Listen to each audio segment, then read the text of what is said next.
A continuación, Tiempos y Mundos.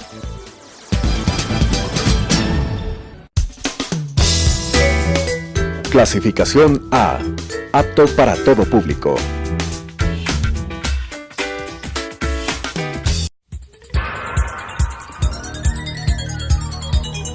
Las opiniones vertidas en este espacio por la producción y dirección del programa son de exclusiva responsabilidad de sus autores y de quienes intervienen en ellos.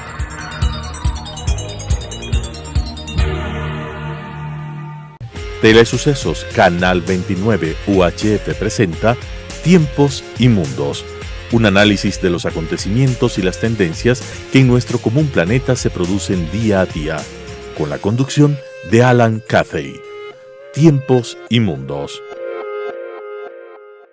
Tiempos y Mundos, la semana pasada, abordó el tema de la revolución bolchevique en Rusia en 1917 y este esfuerzo que hicimos por comprender un proceso que significó para el mundo una serie de cambios y una serie de situaciones nuevas de gran profundidad, quedó un poco trunco porque la magnitud del tema nos ha llevado a continuarlo en esta semana y profundizar un poco en las consecuencias de la revolución.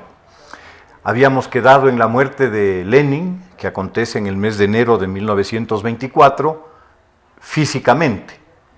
La realidad es que Lenin había muerto 2 años antes, para cualquier fin práctico político, a causa de varios ataques, varios derrames cerebrales que sufrió, que prácticamente le excluyeron de la posibilidad de seguir ejerciendo el poder.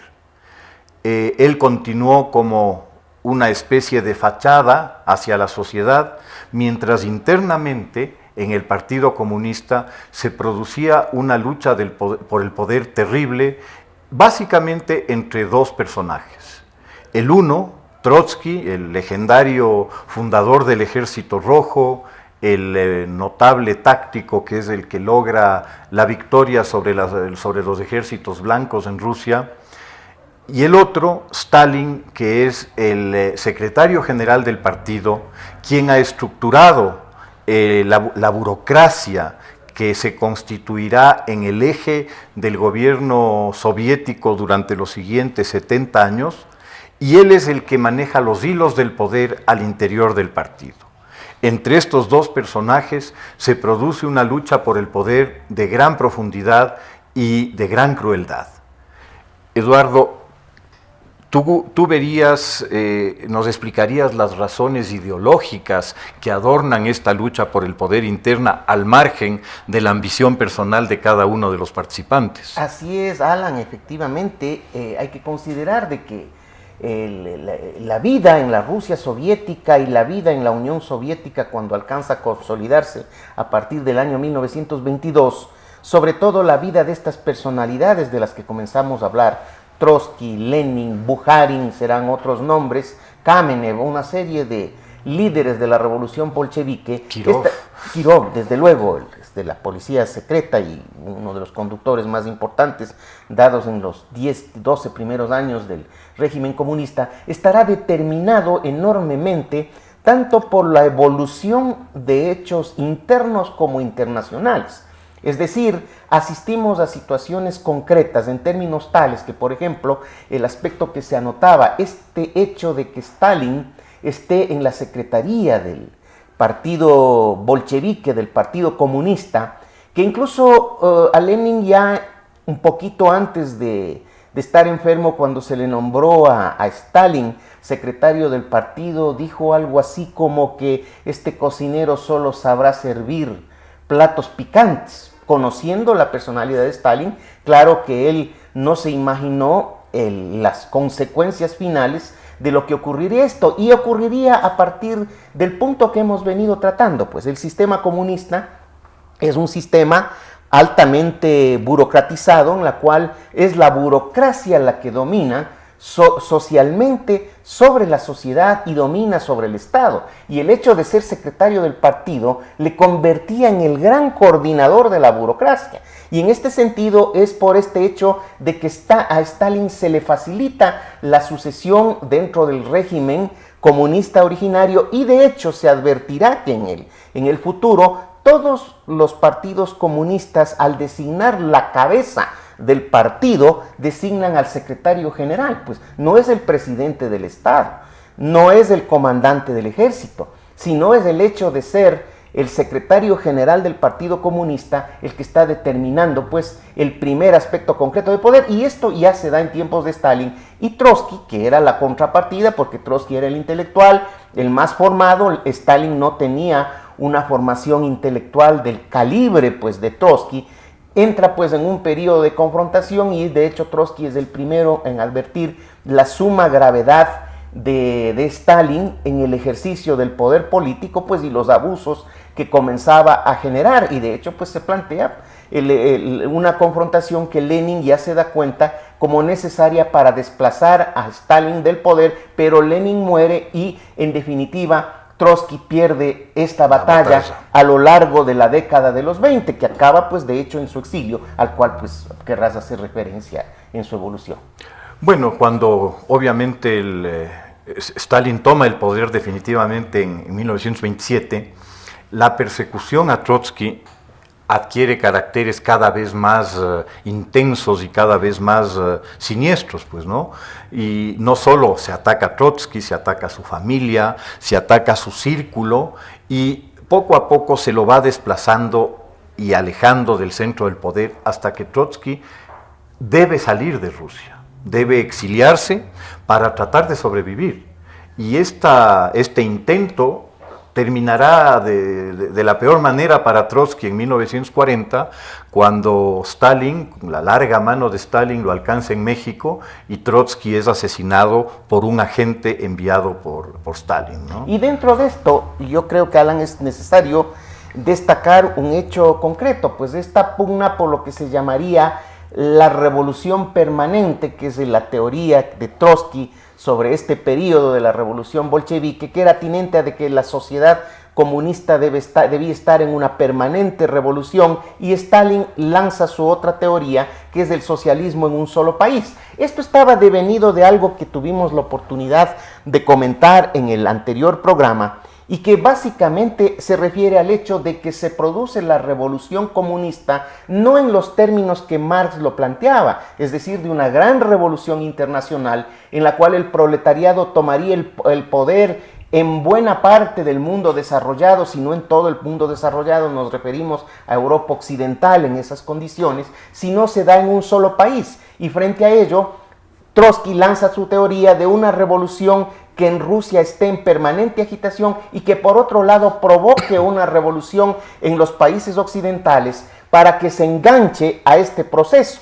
No se da esto, y Stalin, que era menos ideológico y más realista, plantea la necesidad histórica de que la Unión Soviética, es decir, la Rusia soviética en último término, realice el proceso de modernización, realice el objetivo histórico solo. Bajo el marxismo y bajo Lenin esto era inconcebible, porque dicen que la revolución debe ser internacional, puesto que de hecho si no lo es, se produce una degeneración interna dentro de la sociedad comunizada o socializada, que es de hecho lo que aconteció. Pero Stalin debe atenerse a las consecuencias, es decir, lograr el desarrollo histórico de Rusia, frente a lo cual, y aquí creo que es importante tomar en cuenta otro elemento, se da una coincidencia en las formas de pensar de Trotsky y de Stalin, pero en términos tales de que este pensamiento no se da en la misma época, sino en épocas distintas, en función de la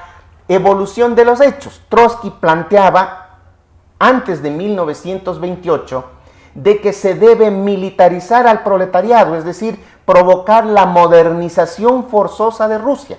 Stalin se oponía porque decía que eso sería una explotación del proletariado. Cuando ocurren una cantidad de hechos en el año 1928 que da un giro, en primer lugar se ve Stalin precisado a adoptar esta política y Trotsky es desplazado de Rusia. Stalin adopta precisamente esta política, y la misma política que Trotsky planteaba, él pasa a oponerse cuando Stalin la aplica. que es la terrible modernización forzosa de Rusia, el colectivismo que costó millones de víctimas. Creo que después de tus acotaciones sobre este punto, podemos entrar a plantear el hecho de por qué se dio este proceso y estalló entre 1928 y 1929 como una condición necesaria de la evolución del Estado soviético.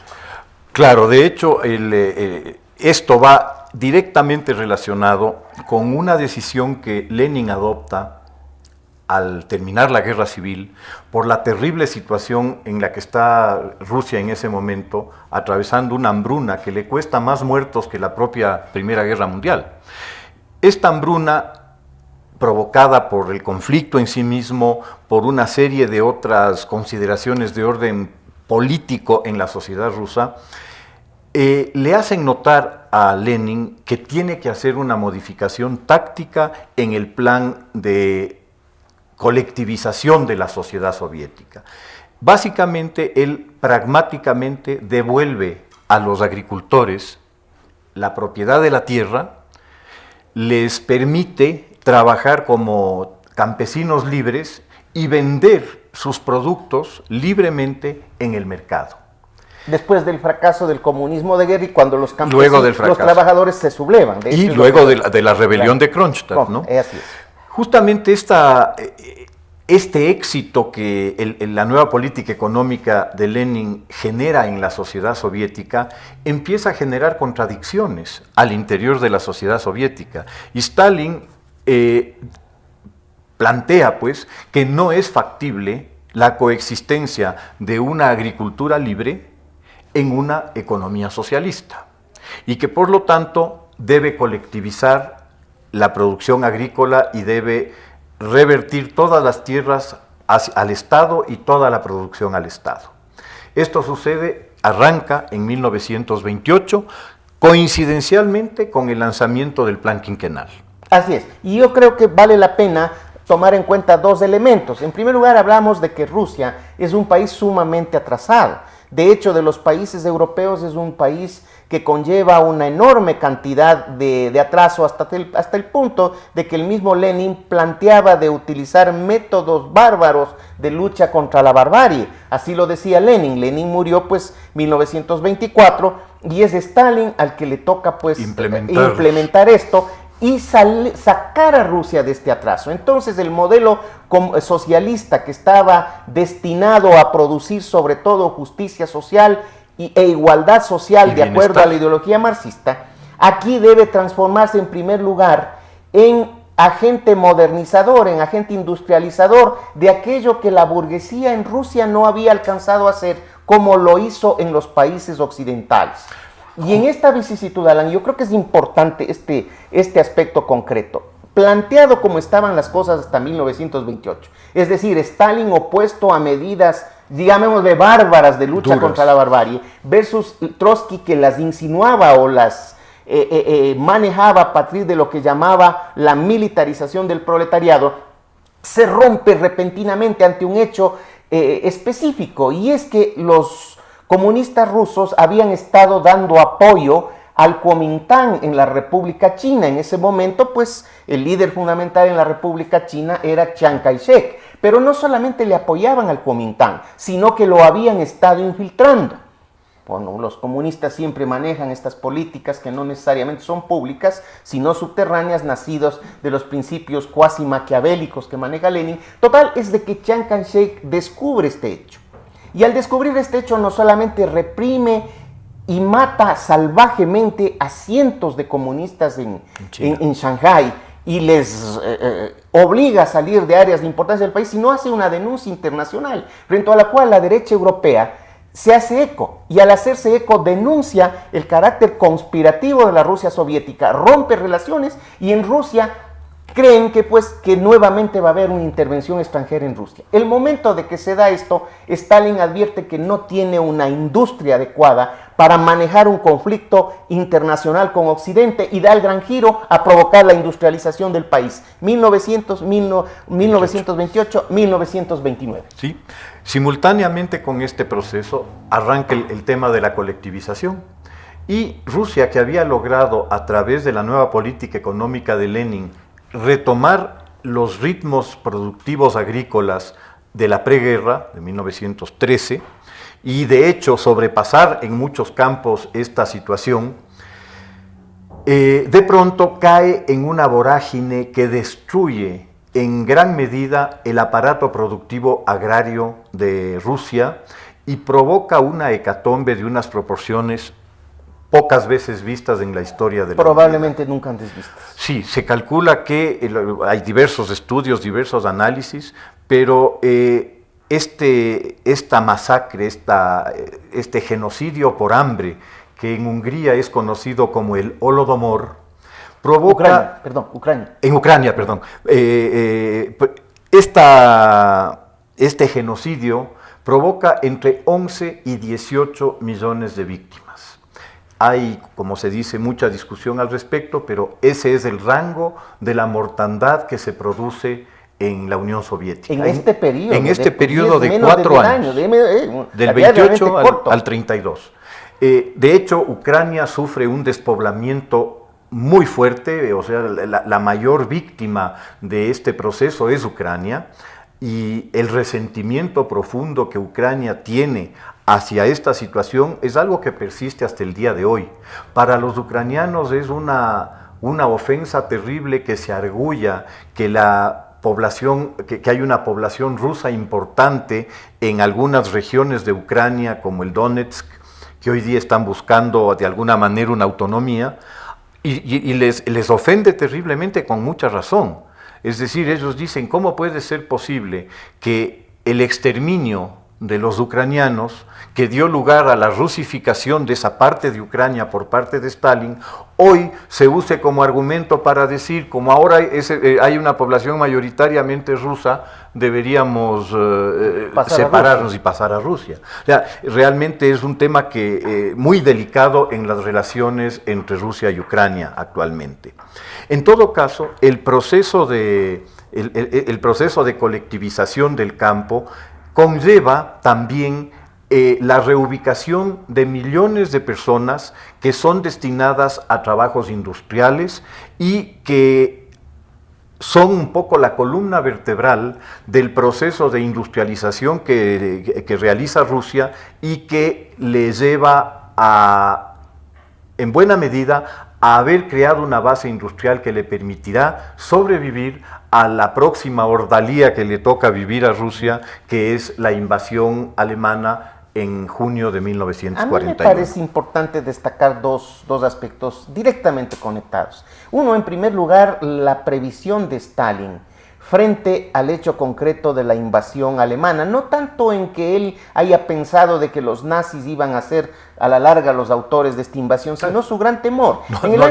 No habían tomado el poder. En el año 1931, en este proceso de industrialización en que se hallaba empeñado, tuvo una intervención que incluso consta en el tomo 12 de sus obras completas, página 40 para que los interese, editado en Moscú a mediados de los 50, consta una expresión de Stalin que en 3 líneas es muy decidora.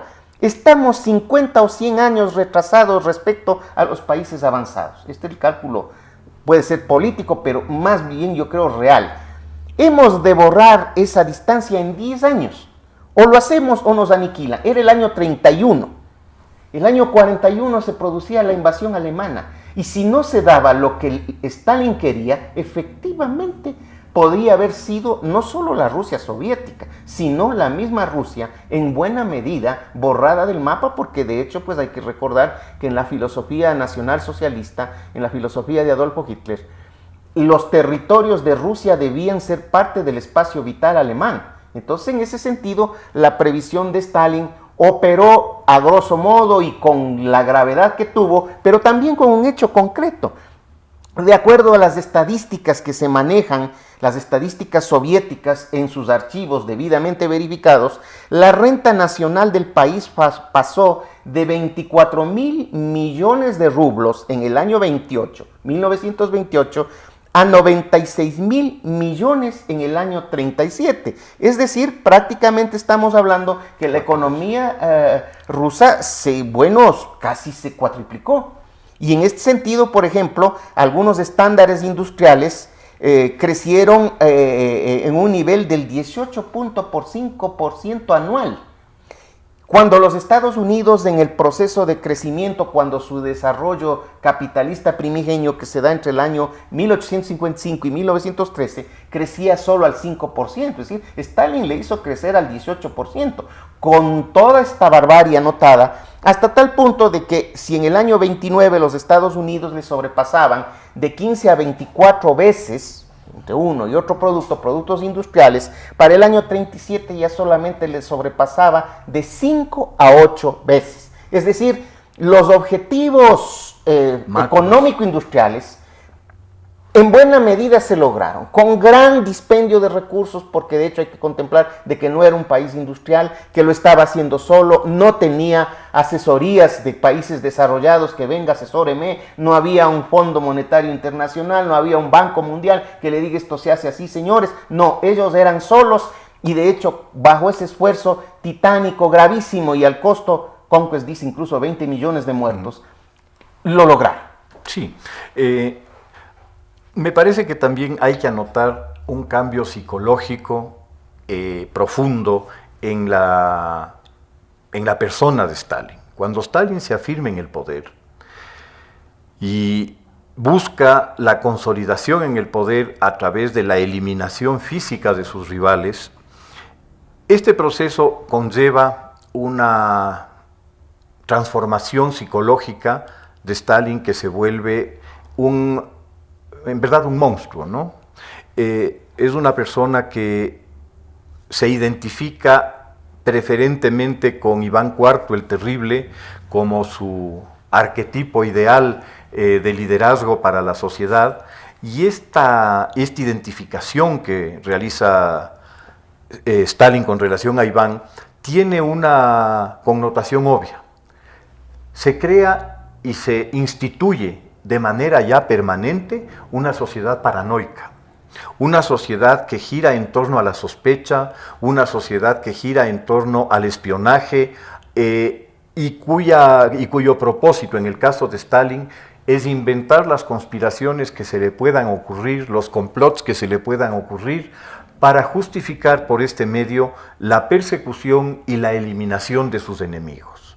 Eliminado Trotsky, los próximos riesgos que Stalin percibe como peligro para su régimen son primero el partido, al cual lo purga despiadadamente desde 1934, segundo a la policía secreta, a la cual purga de la misma manera, se conoce a este periodo como la Yezhovshchina, por Yezhov, que era el jefe de la policía secreta, y la Yezhovshchina es la cosecha de cabezas. La checa que pasa a ser el NKVD y luego el la KGB, GPU, ¿no? Y la GPU. En todo caso, este proceso culmina en 1937 con la purga del Ejército Rojo. Y la purga del Ejército Rojo es una monstruosidad que casi le cuesta a Rusia y a Stalin la derrota absoluta en la Segunda Guerra Mundial. El grado de profundidad que la purga tiene en el Ejército Rojo es terrible y va desde los mariscales hasta los capitanes, es decir, toda la oficialidad del ejército es afectada en una proporción elevadísima. En algunos campos, alrededor del 85% de la estructura militar del... Se hablaba de 45.000 víctimas dentro del Ejército Rojo, ¿no? Pero en los mandos altos, ¿no? Mandos altos, bueno, desde los mandos medios hasta los Así altos, es. porque hay que contemplar de que no eliminaban al general, al coronel, sino incluso a mandos medios, ¿no? Se llegaba hasta los capitanes. Y de hecho, no solo que pasa esto, sino que una gran parte de los sobrevivientes son enviados a campos de trabajo. Y cuando estalla la guerra, en el 41, de alguna manera Stalin tiene que recuperar a esos oficiales que están metidos en campos de prisioneros, a los sobrevivientes al menos, para que puedan regresar a hacerse cargo, porque son los únicos elementos profesionales que tienen para que puedan enfrentar la ofensiva alemana. Y aquí, Alan, nos están advirtiendo que tenemos un severo problema con el tiempo. Necesariamente hay que advertir un hecho de que es en estas condiciones de gravísima formación del esquema de gobierno de Stalin, en que se acaba consolidando el régimen comunista y todas estas formas de persecución que Stalin las practica para lograr una uniformidad se vuelven la norma, ideológica en el país, consolidan lo que es el Estado totalitario. Incluso este proceso comenzado ya en la década de los 20 les llevó a un sociólogo a advertir. Hay que tomar en cuenta que el término totalitario viene de Mussolini, del fascismo, ¿no? Porque Mussolini, que era ampuloso, pues dijo que su sociedad debía ser totalitaria. Pero claro, se refería a los elementos que él consideraba positivos.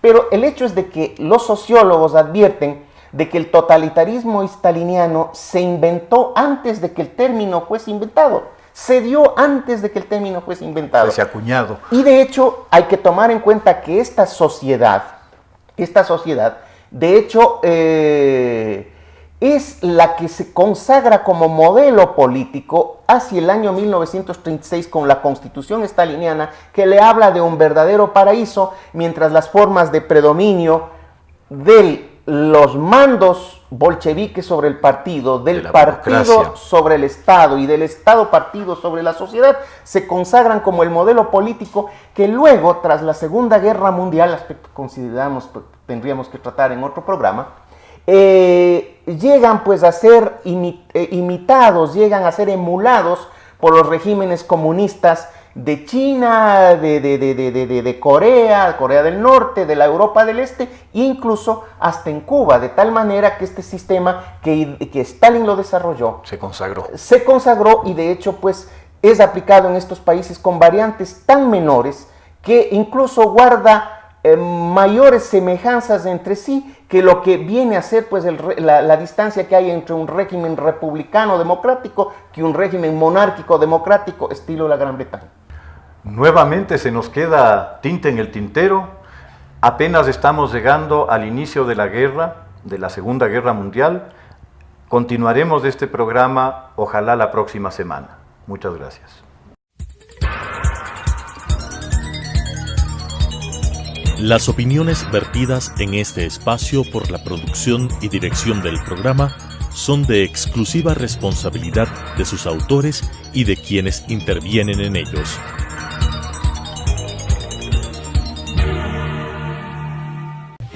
Telesucesos Canal 29 UHF presentó Tiempos y Mundos, un análisis de los acontecimientos y las tendencias que en nuestro común planeta se producen día a día, con la conducción de Alan Cathay. Tiempos y Mundos.